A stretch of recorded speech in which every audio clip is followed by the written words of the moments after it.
Welcome back to On Texas Football. I'm CJ Vogel here with a little bit of a weekend update for you guys. I'm here with Chris Phillips, my good friend over at SEC Unfiltered. Make sure to go check him out at CPhilly19 on Twitter, but also SEC Unfiltered on Instagram, TikTok, and Twitter as well. Does a great job covering the SEC. And that's kind of what we're going to talk about today.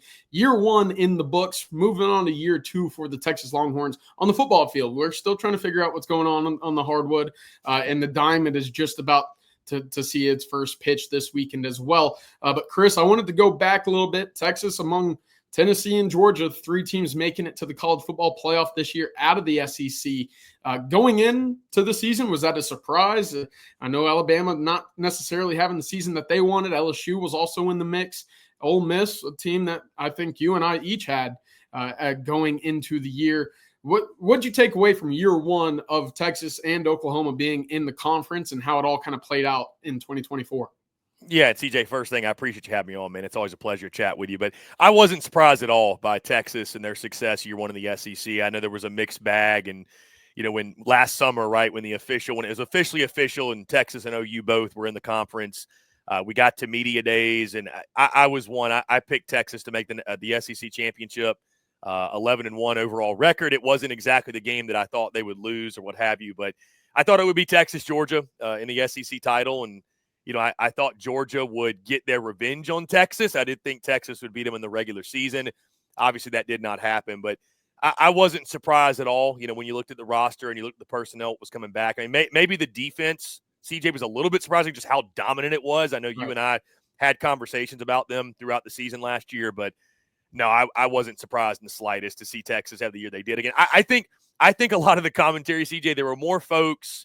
If you were picking Texas to go, I don't know, 8-4, 9-3, I felt like from a lot of those people, and not questioning their integrity, but I think there were a lot of people hoping that happened more than giving you a lot of football reasons why that roster that Sark had assembled, when you realistically looked at it, why that was going to be the case. And also you factor in too, I mean, the schedule was you need a manageable schedule a schedule conducive to a big year. Texas had all the right ingredients, won some big games. And so I wasn't surprised at all to see them have the kind of success they did. Of course, now the hurdle for Texas is beating Georgia, right? You know, played them twice, got kind of bullied at home. You lost in the SEC championship game. Georgia's kind of that hump they got to get over. But what we've seen from Georgia over the last, decade now, you know, it's kind of creeping up on that with Kirby Smart, is just that sustainability on the offensive line, the defensive front seven, and then you got your playmakers and a quarterback that can get the job done. Texas kind of creeping up on that. Obviously, we talked about Quinn Ewers, the playmakers on the outside. Have you seen enough from Texas, whether it be they're 2 deep, they're 3 deep, what they're bringing in as well to have a sustainable model to compete at the highest level in the SEC?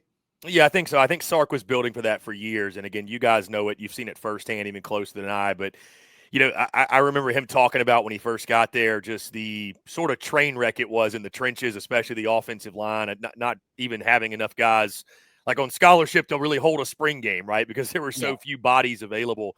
I think he recognized that. I think we've understood for a while, obviously, what was in the pipeline, which was coming to the SEC. And I think Sark, being in the league before, understood, you know, you win it with trench play. You win it with having dudes up front on both sides. And so I think building towards that, I think they've got the right guys there now. And so I do think Texas has built the thing from the correct way, which is the inside out. And I think that'll continue to be the case. I mean, I look at Texas, CJ. I know you didn't ask, but I mean, I look at them right atop the conference coming into 2025. I think, you know, maybe we can have an argument with Texas and Georgia, but Georgia replacing a lot. Obviously, Gunnar Stockton taking over at quarterback. I think Texas has got the makings of the best team in the conference. They're going to be my number one team when we go into the season, obviously months from now, and we're power ranking and we're talking about who's the favorite. I think Texas has got to be the favorite going in. So, again, to answer your question, though, the original one, I think Sark is absolutely the way he's built this thing. I think it is sustainable long-term. Again, he learned from the best, and it's no surprise to me he's copying their model, if you will.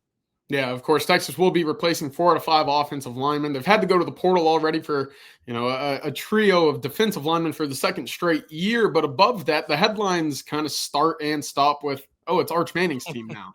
You know, it's hard not to kind of get excited, even if maybe you're not a Texas fan in general. It's, you know, Arch Manning. There's a lot of hype there. See what he can do on the field. What are your expectations for Arch? I know we got to see a little bit of him but now it's his team officially.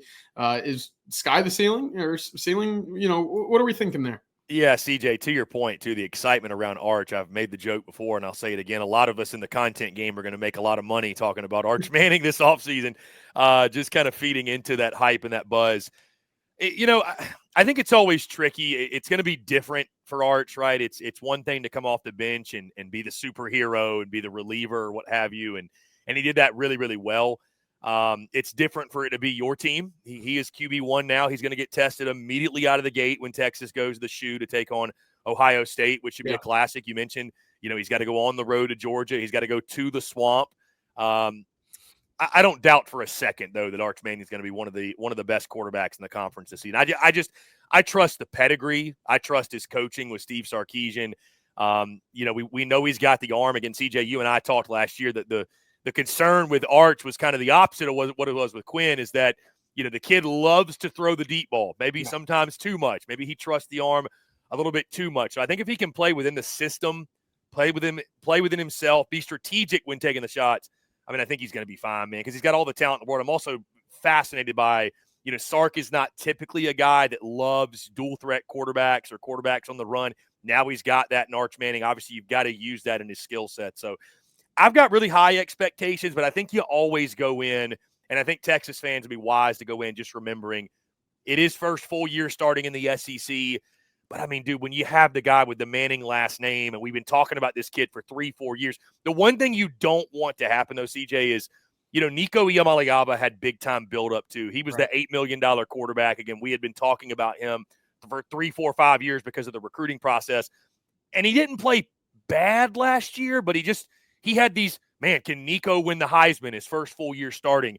And so it's just really tough to live up to that. So I'm keeping probably somewhat more realistic expectations than some folks out there. But, even with that being said, with the coaching and his skill set, he can be a top 5 quarterback in this league by season's end. There's no question. Yeah, I'm on the same page as you, and I'm glad you mentioned Nico, because I think Texas fans just experienced that a little bit with Quinn, thinking he might be the guy that's up in New York by season's end. And, of course, some injuries derailed that, but also just a level of inconsistency that I think maybe was a surprise or just a little bit frustrating for Texas fans there. You mentioned how much of a grind it is for the SEC season. Texas, we'll talk about their road slate coming up, but I wanted to go back to the quarterback picture for the SEC in 2025.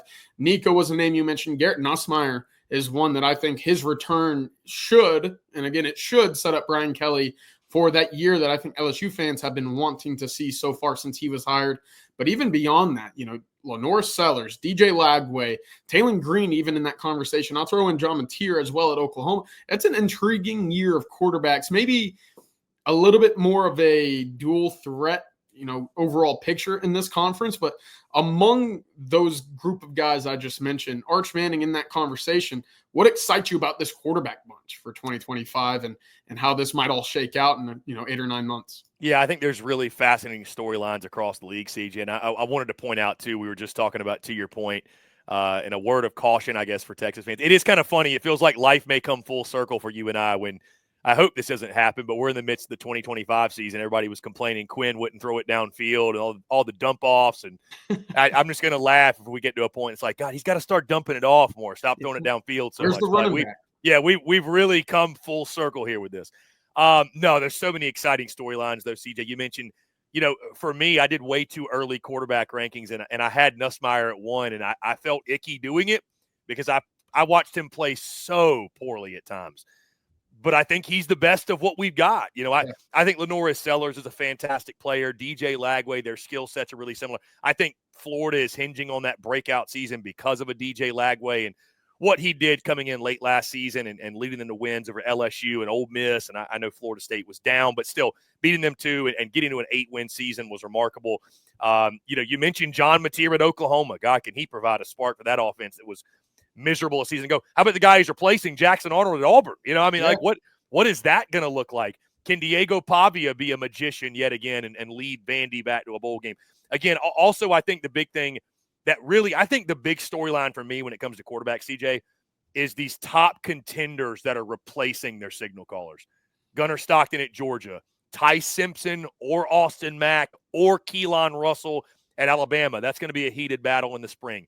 Arch Manning, obviously, at Texas. So the situations are a little bit different. They vary, but, it makes it – I feel like in 2024 it was a little bit more well-defined because we had some veteran signal callers. We had the Milrose, the Becks, and the Quinns, and now it's kind of, we've got some of these top teams that I think we're going to be banking on to have good years. But, again, you don't know what you don't know, and we don't know what Gunnar Stockton's going to look like as QB1 throughout the year. We don't even know who's starting at Bama, and as much as we think we know about Arch, we don't truly know what he's going to look like week in, week out as QB1. So that, to me, is going to be the big storyline to follow, and I think to talk about going into media days and going into kickoff is just top contenders with new quarterbacks, and I think a lot of the seasons, obviously, most important position on the field, a lot of the seasons and the ceilings and what these teams want to achieve, it all hinges on QB1.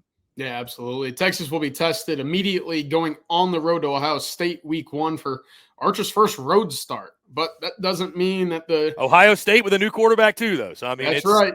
Probably Julian Sayin, maybe somebody else, but that's right. He fortunately has seen his first road snaps, and he did so in College Station. So he's got that under his belt. Other than that, not a whole lot. We'll see what he's tested like on the road in Columbus, because that sets up for what's going to be a really interesting true SEC road slate. I know Texas, 3 true road games a year ago. One of those was obviously, or I guess the 4th road game for Texas in conference play was in Dallas against Oklahoma. This year, a little bit different. You go to the Swamp, you hit up Kentucky, you go out to Stark Vegas, and of course, going to Athens.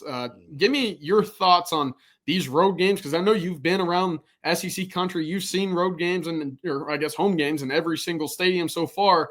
What's Texas in store for when they hit the road in 2025? Well, CJ, first, I'm excited for Texas fans. I'm excited for you guys that cover Texas. I mean, I'm sure y'all can't wait to go to these places that you just mentioned. I mean, seeing some of the most historic venues in college football. And I would assume, because it's Texas and it's probably going to be primetime. I break that down, those 4 games, 2 that are really, really difficult, and 2, with all due respect, that should be pretty manageable, and Texas should be able to win. Obviously, the 2 I'm mentioning, Mississippi State and Kentucky. State could be interesting. I mean, Starkville with the Cowbells, that is a one-of-one unique experience. But the Swamp and Athens are going to be really, really cool. Especially if Florida is back to having a good year. The Swamp in its glory is one of the toughest places to play in all of college football. And again, with a guy like DJ Lagway, I'm sure that place is going to be as raucous as any. And then, of course, Sanford Stadium. And Sanford, I tell you this, Sanford gets a bad rap. I was there last year. They're kind of a fan base, like in Alabama, like some of you guys told me that Texas was at one point, where it was a little bit more wine and cheese. It's a fan base used to winning. They don't get quite as riled up. Sanford Stadium will be unhinged that night when Texas comes to town. So just the same way that Austin was when Georgia came in. So, yeah, it's I'm happy for Texas fans that you guys in Texas media, obviously everybody involved with Texas, you guys get to experience it. I mean, you want to go play the best of the best and go play in the biggest venue. So it's still a fairly manageable road schedule. State and Kentucky, I think both of those Texas should be able to come out unscathed. But, yeah, Georgia and the Swamp, especially if Florida's having a good year, those will be real tests for the Horns. Let me ask you this. Before we get over to baseball, because I do want your thoughts on what's going on the diamond currently for the Longhorns. You pick one game that you have to go to as a Texas fan, whether it be a night game in the Swamp or a night game in Athens. Which trip are you taking? That's a great question. I'm going to the Swamp. Okay. I think the Swamp. I think especially if Florida's having a good year, which if Lagway elevates them. I think that's one. I think and I'll tell you this, the Swamp, and I went there last year, and I didn't see the Swamp in its glory because they got killed by Miami when I went. But Gainesville is such a cool, unique experience. You really feel like you're in Florida, right? With the scenery and the greenery, if you will. But the Swamp itself, it's such a unique stadium. With all the different the signage they have in there, and the fact the stadium is essentially painted orange, and I love like the in-stadium traditions they have. It is a really, really cool atmosphere. And especially if it's at night, man, it's going to be awesome. So if I had to pick one, I mean, Sanford would be a great option, but I would go to the Swamp. And it's a really cool experience if you've never been. Well, that's great. I'm sure, just like myself, Texas fans are excited for that one. Hopefully, that's one of your tour dates next year for the SEC Unfiltered Tour as well. But I know that you'll be on the road up this weekend by the time this comes out up in Arlington for week 1 of college baseball. Texas will be facing off against Louisville, Ole Miss, Oklahoma State. Year 1 in the SEC, we've talked all about how it's going to be a gauntlet, right? The arms that you see from Friday, Saturday, Sunday probably end on Friday in the Big 12. All sorts of different lineup compositions that you'll see that will give you problems on the hill as well.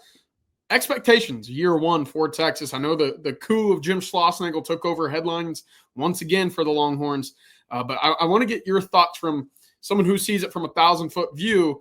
Where do the Longhorns kind of shake out going into the season, and what's a successful season for Texas in year 1 facing up against what is, what Coach Schlossnagle called the major leagues of college baseball?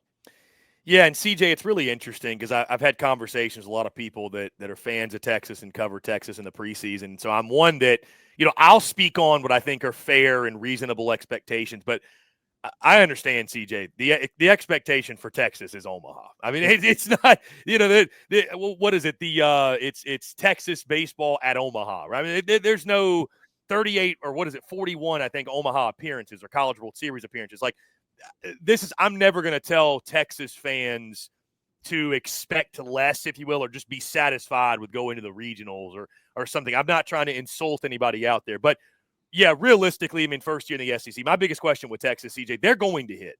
They're going to smash. Guys like Max Ballou and Jalen Flores, they are going to hit all day, every day. It's just how much can they pitch? I think the pitching is the big question. Obviously transfers are making up a huge part of this. Indiana State, McClellan Community College. You got the Ole Miss transfer, UTSA. It's a lot of new faces. New could be good. New could also lead to a lot of long weekends having to outscore and outslug people. Now, granted, Georgia did it last year, and they made the Supers. They were a game away from Omaha. I mean, that bullpen was, CJ, they'd be up 8-0 in the 8th inning, and the game wasn't over yet, right? I mean, it's just cross your fingers and pray we can get 6 more outs. But, I think with Schloss, first season, I see Texas right now going in about middle of the pack. I dropped my power rankings earlier this week. I had them, I believe, around 7th or 8th, which I think right now was about right because I just have questions with the pitching.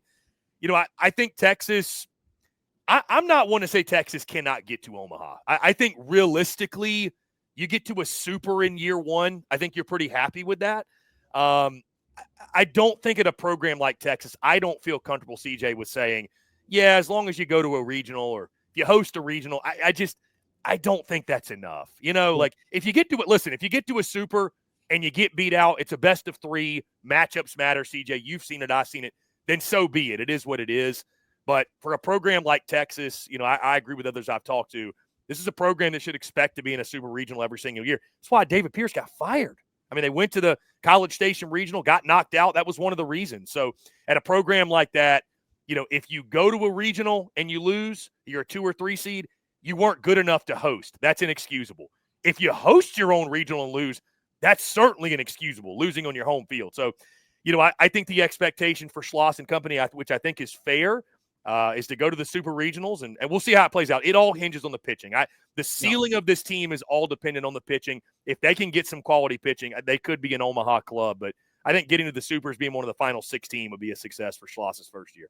Yeah, I completely agree. And I think that's absolutely reasonable. I know Texas fans on the baseball side, maybe not. Again, different expectations and a different standard there. But I'm completely with you. Go to a Super and let it play out from there. I think that if you're in a position by the end of the season to host a regional, hey, you're right where you're expected to be. I know the 5 baseball polls had an average of Texas coming in at the season ranked number 14. So I think that's a good starting spot. To your point, I'd like to see a little bit more from the pitching side. Is Jared Spencer going to be a guy that elevates to number 1 overall? Is it Luke Harrison? Who else kind of comes in to be your Sunday guy? Too many unknowns at the moment. But on a very similar note, to the football question I asked you just now, and this will be the one that wraps everything up real quick, but SEC baseball is a different animal. And I know Texas is finally getting some of these road games on the docket this year. I mean, settle it right now. Who's the number 1 place you got to go watch if Texas has a 3-day series? Is it, down at the box? Is it the Dude? I mean, what are you thinking? It would be a great matchup. Is it even Bluebell Park, to go see the heated competition? That won't be until next year, but where's a road trip Texas fans have to circle for a 3-day baseball getaway? Yeah, and CJ, like you mentioned, Texas fans are in for a baseball season unlike any they've ever experienced. Like I mean, it's funny enough. I think back, you and I were talking about this in mid-November when I came down to Austin. That as much fun as SEC football is, and we all love it, man, SEC baseball just hits different. It's cool, man. It's like it's personal for the fan bases in this conference. I think it's because there's been so much postseason success, and these programs are all really, really proud. Texas is the same way; they fit in beautifully. Looking at Texas's schedule, I think that SEC opening weekend at the Dude, man's a must. If you can, that's a must. I mean, the Dude, to me, in my opinion, is the best venue in all of college baseball. I mean, it is really a sight to behold. I'll tell you, though, if you can't make that one, and this kind of fits in with the rivalry aspect, Texas traveling to Baum Walker at Arkansas May 1st through 3rd. Guys that I've talked to that have played at various spots across the SEC, they say that is the most raucous and most hostile environment, most hostile fans you will ever experience. So the hog pen gets going. The hog pen gets going. So I think that's one, too. I mean, listen, there's so many great venues. You can't go wrong, but either one of those two, if I had to pick one, I got to go the Dude, man. It's just, again, it's an experience unlike any other. And I'll actually probably be making my first ever trip to the Dude. And obviously Dish Falk as well. We passed it while I was there, but can't wait to get down there. But I got to say the Dude, man. It is the best of the best in the SEC. And so certainly, and it's what a blessing. Again, Texas gets to go there to open up SEC play. It'll be a great weekend. Yeah, it absolutely will be. And of course, we'll be looking forward to your coverage of Texas's opening weekend, as well as a number of other SEC programs up in Arlington this weekend. For folks interested, go hit them up, CPhilly19 on Twitter, as well as SEC Unfiltered coming up on 70,000 followers on Twitter. Congratulations, by the way. But Chris, thank you very much for hopping on, talking a little Texas football and a preview for Texas baseball, as year 2 for football is, creeping up, a few months away, but year 1 of SEC baseball is right here as we've talked about it. But Chris, thank you once again, and we'll make sure to get you back on a little bit later in the season. Yeah, CJ, always a pleasure, my friend. I appreciate you having me, and look forward to seeing you guys in Austin really soon. Absolutely. We'll be looking forward to that next trip as well. But for you guys at home, y'all have a great weekend and hook 'em.